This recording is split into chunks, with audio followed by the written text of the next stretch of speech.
Et si la véritable force ne résidait pas dans le pouvoir, mais dans la volonté de suivre le chemin du Christ? Aujourd'hui, on plonge dans Volonté Christ, un texte mystique de Samael Aunwer. Dès le début, une métaphore choque, l'homme serait un livre divin scellé par 7 serpents sacrés. Au cœur du livre, il y a le problème de la volonté humaine, un véritable conflit intérieur. En fait, il oppose notre volonté de tous les jours à ce qu'il nomme la volonté Christ. Notre volonté serait donc prisonnière de ses propres peurs et de ses attachements terrestres. Le but, transformer cette volonté. Un processus symbolisé par la fameuse couronne d'épines.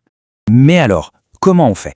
Le livre révèle une méthode secrète, le grand arcane. Et la source de ce pouvoir, d'après l'auteur, se trouve dans l'énergie sexuelle. Cette énergie est canalisée via une pratique bien précise, la magie sexuelle.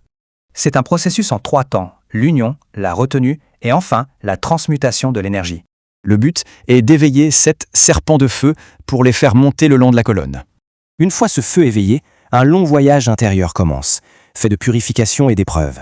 Ce chemin passe par 33 chambres sacrées, symboliquement situées dans la colonne vertébrale. Chaque chambre est un test pour la volonté, autour de thèmes comme la musique, la justice ou la mort. Dans la chambre 3, par exemple, la volonté doit trouver l'harmonie, devenir musique cosmique. Chambre 8, l'épreuve de la justice. Ici, impossible de protester, il faut tout accepter. Puis vient la chambre 13, celle de la mort. Il faut tout perdre pour pouvoir tout gagner. Et tout ce voyage mène à l'ultime sacrifice, la crucifixion de sa propre volonté. Une fois ce périple achevé, la transformation finale du soi peut avoir lieu.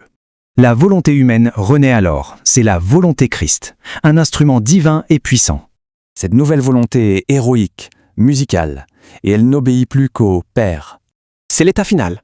La volonté du Fils et celle du Père ne font plus qu'un. Ce qui nous laisse avec une question vertigineuse. Comment gagner en pouvoir en abandonnant tout contrôle? Abonne-toi pour éveiller ton esprit.